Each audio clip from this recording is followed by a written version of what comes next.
and, I don't do it. Like, I mess it up somehow. Guess what the sergeant's going to do? What, you piece of F and blah, blah, blah, blah, blah. You're so dumb. You just killed everyone in the unit. Get your ass back out there. Do it again. Okay, yes, sir. Off you go, right? That's how they train you.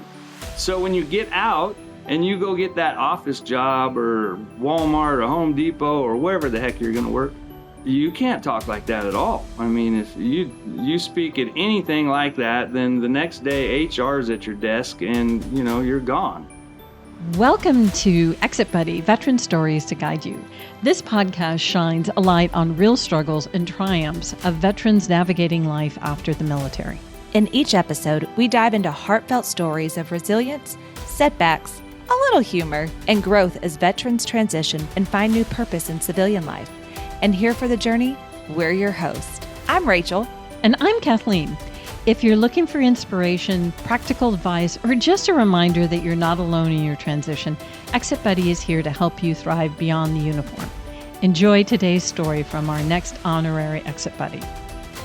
This is Kathleen, and yes, I'm flying solo again today, but I am so excited that we finally got a chance to chat with Joe Hogge, an Army veteran who decided it was time to be an entrepreneur because he learned a few things about brewing, beer, and building community during his service, and he's now the owner of 12 Fox Beer in Texas. Welcome to the show, Joe.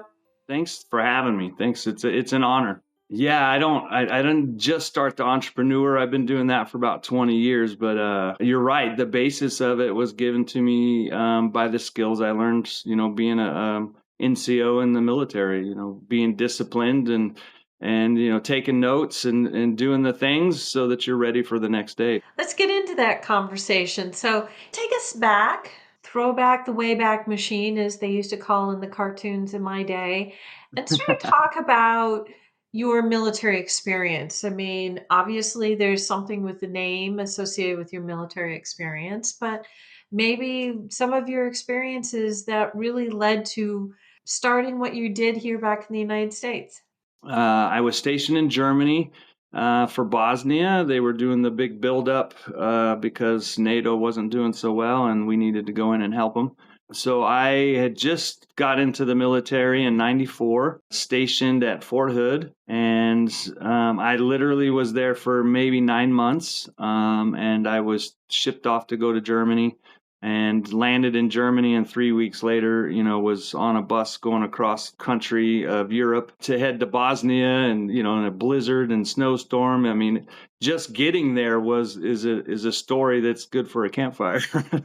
Once I got through that deployment and I really got back to Germany and got settled in, my wife flew in, and so we jumped in, and I got a German host family to adopt me, basically, through a USERA Commands program that they had for adopting single soldiers. Because when I first got there, I was single and, got married later. But I got in the program, and it was amazing because now I still, 25 years later, have this, what I call my German family. They really showed us the German culture and, that beer, the famous beer of Bavarian breweries. And what I found is in Germany, they have a German purity law. So you're allowed to have 4 ingredients in beer, and that's it. America has no such thing. And so everything in America has all these adjuncts and all this other chemical stuff in there and preservatives so that it can sit on a shelf for 6 months or a year. Well, that always gave me a hangover. When I went there, I really didn't like beer. I didn't like those big products. They just gave me a hangover. But when I got there, I drank true, fresh German beer, and you could have 3 or 4 beers and not wake up with this hangover. So I really, really liked it. My first beer was Hefeweizen, and, got me into all the others. And long story short, I got out right after that and came back to Texas and became a home builder. But about 6-7 years ago, we decided to go ahead and do this beer thing and go a different direction. I just had been in the same business for a while with my wife, and I wanted a little bit of a change. So we started making this beer, and we opened up 12 Fox. I named it that because that's what I was when I went in the Army. I was a 12 Foxtrot, or a combat engineer. And then literally, like, I got in, and a year later, they kind of just said, hey, you guys are all just 12 Bravos. Like, there's a whole bunch of you 12 series, and we're just going to make you all 12 Bravos. But yeah, we started making the beer, and people loved it. And, I've been going, 6.5, 7 years now. Well, I love that you mentioned that your first beer was a Hefeweizen, because that's when I lived in Switzerland, that's all I drank. And you're right. There's a different quality to the beer in Europe than there is in the United States. I remember inviting friends who used to embarrass me by being able to drink me under the table when Yeah. we were here in the United States, and I got to turn the tables on them when they came and visited me in Europe. But it is nice. It is nice, definitely, to have a much more fresh ingredients, and we'll definitely get into more of that. But I want to talk a little bit more about your transition. It's a complex process. Everyone faces it very differently. Everyone has very different networks, and it sounds like your family really played a key part into how you transitioned and what your choices were. So let's share a little bit of that.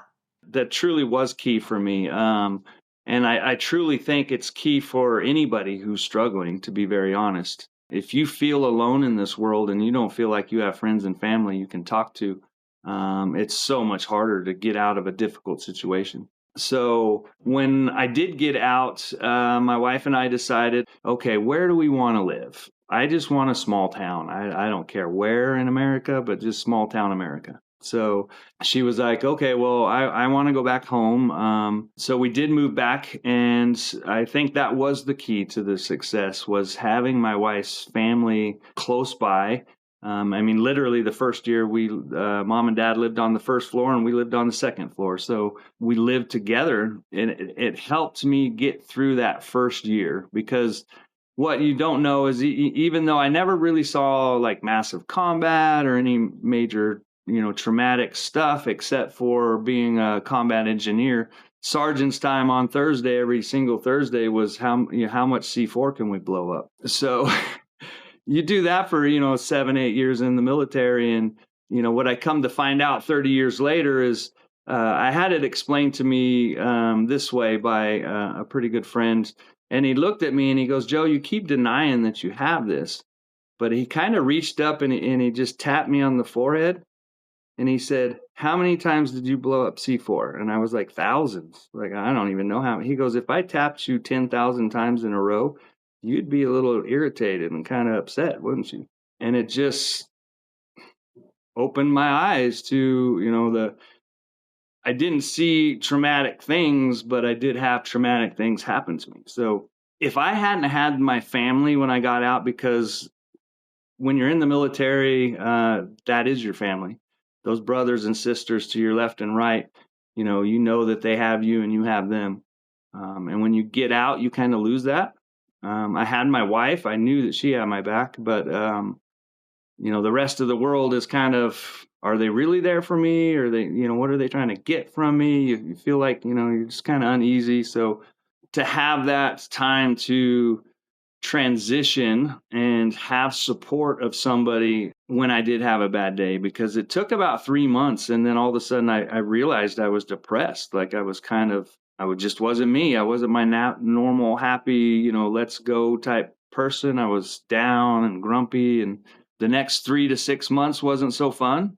I definitely had to go through kind of that depression and then come back out of it. And they don't really give you those skills when you're getting out of the military. They don't teach you, some meditation and some breathing, some, basic life skills, things that can happen.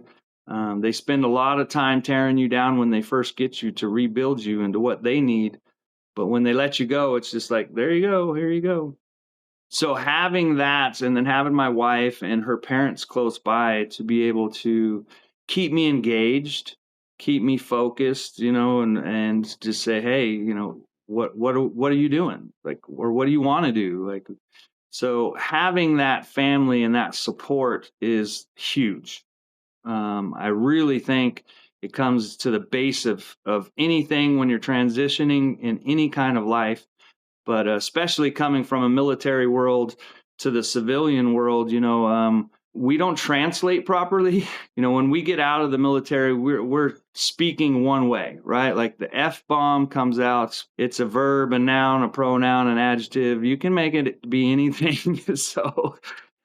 And as a combat engineer, we're dealing with explosives and, all these different things. And so we're on sergeant's time. We're out there and we're training, and it's Joe's turn to go up. And I go out there and I do whatever the mission is. And, I don't do it. Like I mess it up somehow. And so I come back, and guess what the sergeant's going to do? What, you piece of F and blah, blah, blah, blah, blah. You're so dumb. You just killed everyone in the unit. Get your ass back out there. Do it again. Okay, yes, sir. Off you go, right? Yeah. Well, that's how they train you.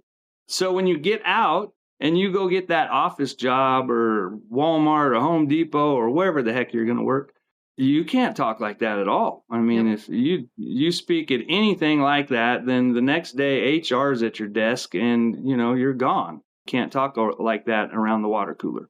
Let's talk a little bit about finding your job. So I understand you sort of had this decision point during your transition where you applied for college with the GI Bill, but you were also interviewing for jobs, and lucky you got accepted to both. So how did you decide which one you wanted to go with?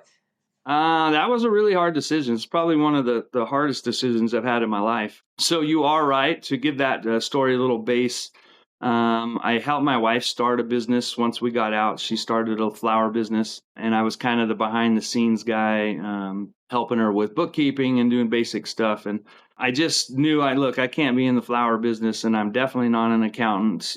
Joe needs to go be Joe, and this isn't it. So I'm going to go, apply. I went to the VA, actually I went looking for work first. I wanted to be a construction guy and build homes and, commercial, whatever. I just wanted to build things, and I couldn't find a job.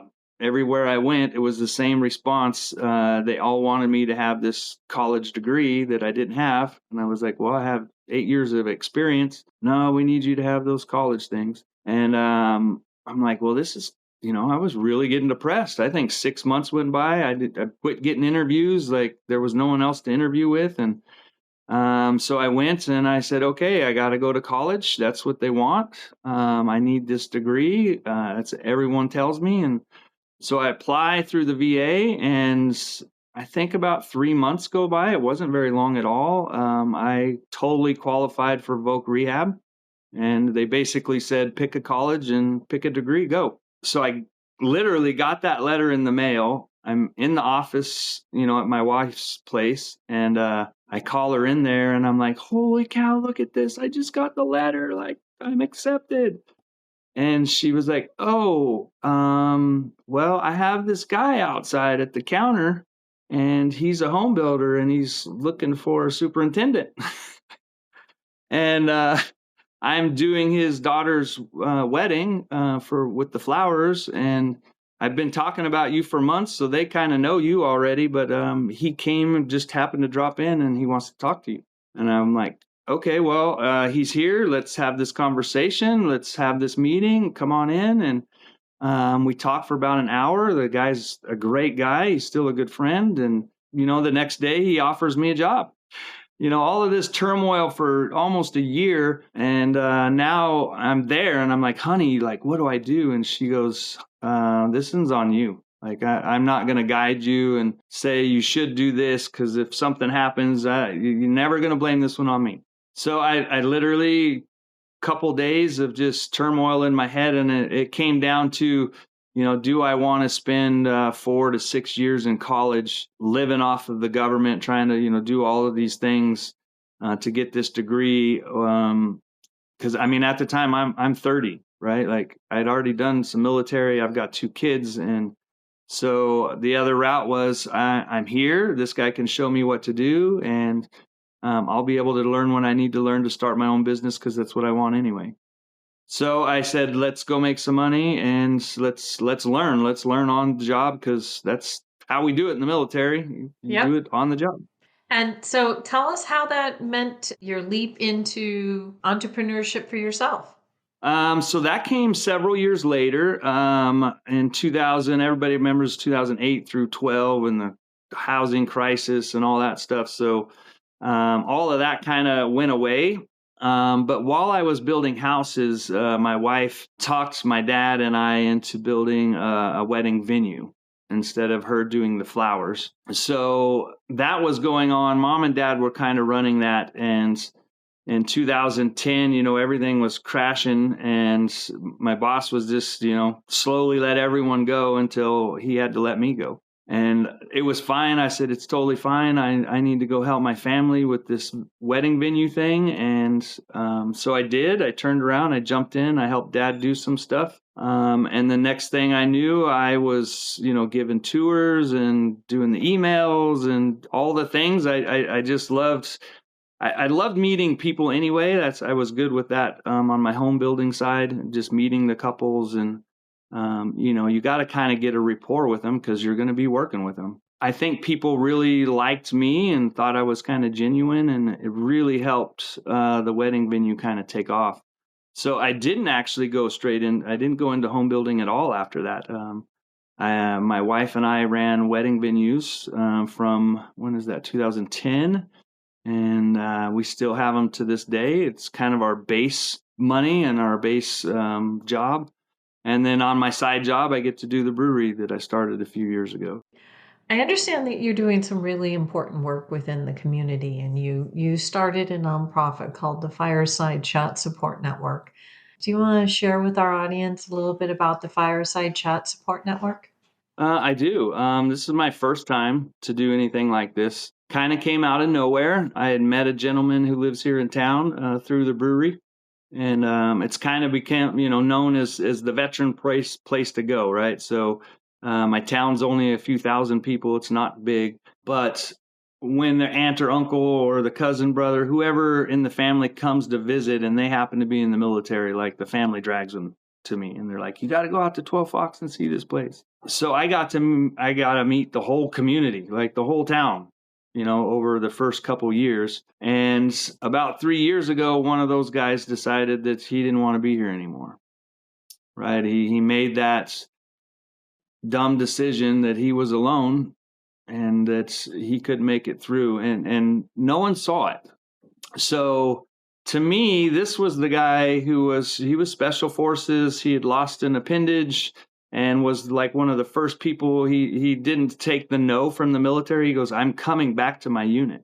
And he made it back to his unit with an amputee. So he retires, he writes a book, he does all these things. And you're like, okay, that's the guy. That's the guy that figured it out. And then one Sunday he decides, hey, I don't want to be here. This is too hard. And it just... You never know. Yeah, and it just took me by... I don't know why. It just hurt. No, it does hurt. It hurts a lot.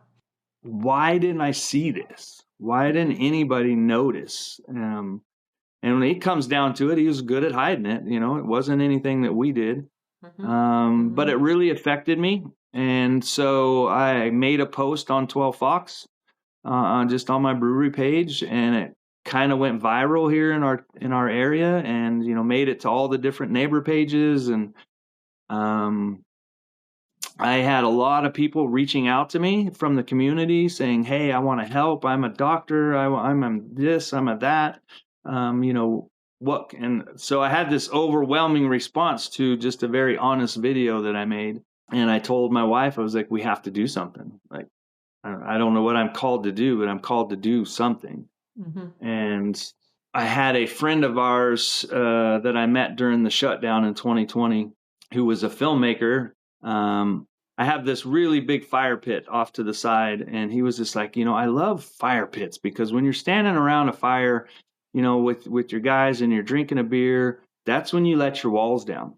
Mm-hmm. That's when you let the story out. That's when you talk. And so he was like, I have this vision. I want to have this thing called Fireside Chats where we're just standing around a fire chatting, talking. And Stacy remembered that phrase. And so she said, hey, why don't we Fireside Chats? And so I called up Dallas and I was like, Dallas, I want to steal this. Am I allowed to use this phrase? And he was like, dude, if you're going to do something with it, go do with it. So Yeah, he let me have it. And I said, okay, I'm going to do something with it. And so I made another video and I said, hey, I know that we have, the VFW and the American Legion here in town, but there needs to be something more. And so what I'm going to do is I'm not open on Mondays. I'm just going to open my brewery on Monday nights from 7 to 9 p.m. So you can get off work and then get out to me. Don't eat dinner. I'm going to feed you. And then we're just going to hang out, right? Like I'm just calling all vets. And I put that video out on a Tuesday. So about a week later, and I got tons of people saying, hey, I want to come. And the problem here in Texas is 3 years ago in February is what we call the snowmageddon or ice apocalypse. Or we had about 2 weeks of, 17 degrees, which is not normal in Texas. So that storm starts coming in. And my wife is telling me, Saturday and Sunday, like, we got to cancel this. The storm's going to hit just as we're doing this. And I said, it's too late, honey. Like, the word's out. Those grunts are coming. They don't care what the weather is. They don't care how cold it is. They're going to show up. And so we decided we're going to cook some chili because it's going to be cold. And my brewery at the time wasn't very big. It wasn't very enclosed. It was kind of a beer garden space like I found in Germany. It's all outdoors. So I lit a bunch of fires outside and a bunch of patio heaters in my brewery. And I'll never forget it because 28 people showed up and it was 28 degrees. It was so cold. So that was my very first meeting 3 years ago. We haven't missed a Monday yet. Our base is probably about 150 people in town and, the community. And on any given Monday, there's 30 to 50 people that show up. And so what it started out was, that suicide awareness. We got to talk about this. We got to do this. And what I noticed is about 2 months in that if we just keep talking about this constantly, I'm going to lose everyone. Like they've got the point. So how do we change that? And this is where it really goes back to what you're doing, young lady, because I went back to my wife and I said, when I got out, what I needed was a family. And you gave that. Mm-hmm. And now you've created the family there for everyone else. That's absolutely wonderful. Well, our time is pulling short here. So I just wanted to ask you, Joe, other than this amazing work that you're doing with the Fireside Chat Support Network, is there any other last bit of advice you would give to other service members out there from your experience? Yes, ma'am. You have to find your family.